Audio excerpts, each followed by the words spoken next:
پاک کے دیوانے ہیں، غوث پاک کے ماننے والے ہیں، غوث پاک سے محبت کرنے والے ہیں، تو ضرورت اس بات کی ہے تو صرف نام کے محبت سے کام نہیں چلنے والا.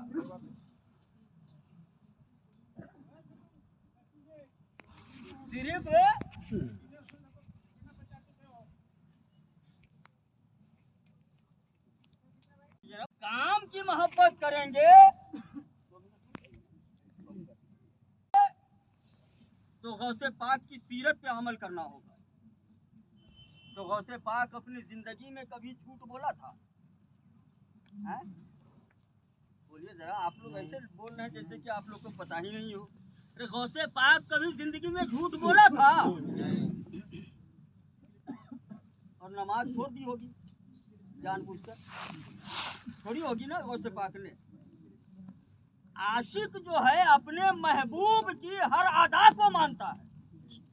عاشق جو ہے اپنے محبوب کی ہر ادا کو مانتا ہے، ہر ادا پہ قربان ہو جاتا ہے. تو ہم کیسے عاشق ہیں کہ غوث پاک اپنی زندگی میں کبھی جھوٹ نہ بولے، غوث پاک اپنی زندگی میں کبھی نماز نہ چھوڑے، غوث پاک اپنی زندگی میں کبھی چغلی نہ کرے، غوث پاک اپنی زندگی میں کبھی غیبت نہ کرے، غوث پاک اپنی زندگی میں شریعت کے خلاف کام نہ کرے. ہم کہتے ہیں غوث پاک کا دیوانہ ہے اور زندگی گزر گئی شریعت کے خلاف چلتے چلتے، آدھی عمر چلی گئی، شریعت کے خلاف زندگی گزر رہی ہے.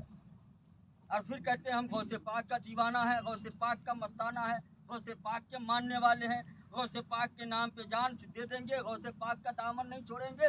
ارے چھوڑنے کے لیے پہلے پکڑنا ضروری ہے، پکڑے تو ہو نہیں، چھوڑنے کی بات کر رہے ہیں. ہم الحمدللہ غوث پاک کے ماننے والے ہیں، لیکن ان کے طریقہ کار پہ عمل کرنا ہوگا. آپ کو پتا ہے غوث پاک کے بہت دنوں تک جنگل میں بھٹکتے رہے اور دیوانوں سی حالت ہو گئی تھی. مطلب ان کو دنیا کی کوئی خبر ہی نہیں تھی، وہ گم ہو گئے تھے. اللہ کے اور اللہ کے رسول کی یاد میں ایسا گم ہو گئے تھے تو ان کو دنیا کی کوئی پرواہ نہیں تھی. لیکن جب نماز کا وقت آتا تو وہ ہوش میں آ جاتے تھے. آج کل لوگ کہتے ہیں نا پیر، ہمارے پیر مکہ میں نماز پڑھتے ہیں، ہمارے پیر صاحب تو مدینہ میں نماز پڑھتے ہیں. ہوتا ہے نا، یہ پیر صاحب تو مدینہ میں نماز پڑھتے ہیں، یہاں پڑھنے کی کیا ضرورت ہے؟ نہیں. غوث پاک پہلی بات تو وہ اللہ کے ولی تھے. اب اس کا ایک اور میں نقطہ بتاؤں، اگر آپ لوگ سمجھنے والے ہو تو سمجھیے گا. پہلے میں بتا دوں کہ غوث پاک کے نام سے 4 تاریخ کو ایک جلسہ زکات دیتا ہے، حج کرتا ہے، تقوی اختیار کرتا ہے، دنیا سے دوری بناتا ہے، صرف رب کی یاد میں گھوم رہتا ہے. تو اللہ تبارک سے ہی ولی پیدا ہوتا. مثلاً مثال کے طور پر حضرت بشر حافی کو آپ لوگوں نے سنا ہوگا، شراب کا کارخانہ تھا.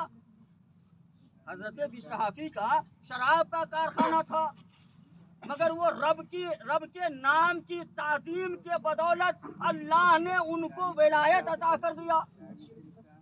حضرت حبیب اجنی سود خور تھے، مگر رب سے ڈرنے کے سبب اللہ نے ولایت عطا کر دیا. تو یہ لوگ بعد میں ولی بنے، پیدا ولی نہیں ہوئے، مگر غوث پاک ولی بن کر کے ہی پیدا ہوئے. آپ کہیں گے کیسے؟ ہم کہیں گے جناب والا، جب غوث پاک پیدا ہوتے ہیں تو روزے سے ہوتے ہیں. کوئی عام بندہ نہیں ہے جو پیدا ہو تو روزہ رکھے. دوسری بات، جو نقطے کی بات ہے یہ کہ ولی ہونے کے لیے، سمجھ میں آئے تو محبت سے بول دیجیے گا سبحان اللہ. ولی ہونے کے لیے عالم ہونا ضروری ہے. ولی ہونے کے لیے کیا ہونا؟ عالم ہونا ضروری. اب وہ عالم پڑھ کر بنے یا اللہ کی عطا سے بنے، لیکن عالم ہونا. تو غوث پاک پیدا ہوئے اللہ کے ولی بن کر کے، تو جاہل تھے کیا؟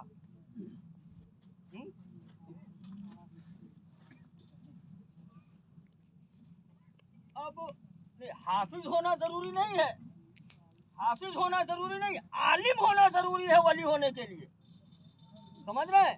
عالم ہونا ضروری ہے. تو غوث پاک جب پیدا ہی ولی ہوئے تو مطلب یہ ہوا کہ اللہ نے ان کو علم بھی عطا کیا تھا. اور جب علم عطا کیا تھا تو کتابوں میں آتا ہے غوث پاک 18 سال کی عمر میں علم حاصل کرنے چلے. بات سمجھ میں نہیں آ رہی. ایک تو پہلے ہی ولی ہے تو ولی ہے تو عالم ہوں گے اور 18 سال کی عمر میں پھر پڑھنے جا رہے ہیں. کیا مسئلہ ہے؟ تو یہ اپنے غلاموں کو بتایا کہ دیکھو میں ماں کے پیٹ سے ولی پیدا ہوا ہوں مگر میں علم دین حاصل کر رہا ہوں. تم میرے غلام ہو, تم علم دین سے دوری مت اختیار کرنا. پوری امت مسلمہ کے لیے پوری قوم کو ایک پیغام دیا غوث پاک نے کہ اگر آپ چاہتے ہو زندگی چاہتے ہو عزت و وقار چاہتے ہو اگر آپ چاہتے ہو کہ دنیا میں ہمارا نام ہو جائے آخرت میں ہمارا کام ہو جائے تو علم دین سے جڑ جائیے, قرآن سے جڑ جائیے, حدیث سے جڑ جائیے. اللہ تبارک و تعالی دنیا میں بھی ہمیں کامیاب کرے گا انشاءاللہ, آخرت میں بھی ہم کامیاب ہوں گے. اب غوث پاک اب تقریر دیکھیے. غوث پاک تقریر نہیں کرتے تھے, کہتے تھے کہ مجھے ڈر لگتا ہے. تقریر کرنے میں کیا ہوتا ہے؟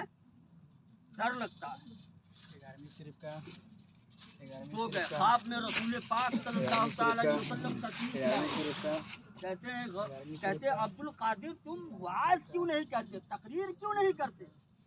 کہتے حضور مجھے خوف محسوس ہوتا ہے.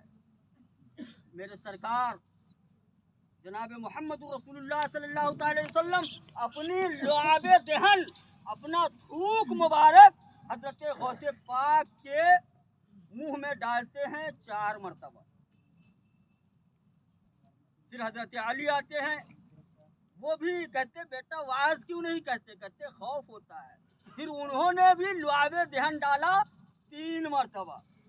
کھڑے ہو کر کے غوث پاک فرماتے ہیں کہ جب غوث پاک کا مجمع لگتا تھا تو 70,000 کا مجمع ہوتا تھا اور بغیر مائک کے وہ تمام لوگ سن لیا کرتے تھے ان کی تقریر کو. بغیر مائک کو 70,000 کے مجمع کو تقریر کرتے تھے اور اس میں سے 400-500 آدمی مردہ نکلتا تھا. کیوں؟ ایسی تقریر ہوتی تھی کہ خدا کے خوف سے لوگ وہیں دم توڑ دیا کرتے تھے. یہ ہم ایسے بزرگ کے ماننے والے ہیں جن کا مقام رب کی بارگاہ میں بہت بلند ہے. ہم ایسے بزرگ کے ماننے والے ہیں کہ وہ فرماتے ہیں کہ میرا مرید تب تک کہ اس دنیا سے نہیں جائے گا جب تک کہ وہ توبہ نہ کر لے. اسی لیے جو بھی سلسلہ والے ہوتے ہیں نا کہتے ہیں کہ میں نے اپنا ہاتھ غوث اعظم کے ہاتھ میں دیا. کیوں؟ کیونکہ سب چاہتا ہے کہ میں غوث کا مرید بن جاؤں. غوث اعظم فرماتے ہیں یہ میرا قدم جو ہے نا, یہ میرا قدم, یہ غوث پاک کی بات. غوث پاک فرماتے ہیں میرا قدم تمام ولیوں کے گردن پر ہے. یہ نہیں کہا کہ تمام انسانوں کے گردن پر. تمام انسان ہم جیسے لوگوں کے گردن پہ نہیں, ہم جیسے گنہگار سیاکار نکما نکارا نہیں جی, ولیوں کے گردن پر ہے. تو حضرت غوث پاک سے 200 سال پہلے ایک بزرگ گزرے ہیں جن کا نام ہے حضرت جنید بغدادی رحمۃ اللہ تعالی علیہ. بات سمجھ میں آ رہی ہے؟ غوث پاک کی بات سمجھ میں آ رہی ہے آپ لوگوں کی نہیں؟ تو تیزی میں ہو لیجئے, ٹائم ہونے والا ہے. آپ حضرات اگر چاہیں تو غوث پاک کے نام سے 150 روپیہ ہمارے پاس جمع کرا سکتے. 50 روپیہ, 200 روپیہ, 500 روپیہ, جس کو جو بلند ہے.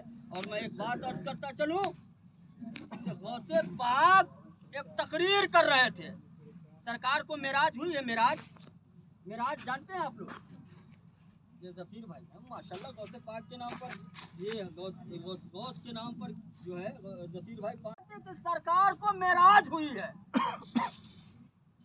کیسے معراج ہوئی ہے کہ سرکار پل میں گئے عرش پہ جنت کو دیکھا اور وہ گیا اور جا کر کے مچھلی خریدا. مچھلی خرید کر کے اپنی بیگم کو لا کر دیا, بیگم اس مچھلی کو بناؤ جب تک کہ میں دریا سے نہا کر کے آتا ہوں.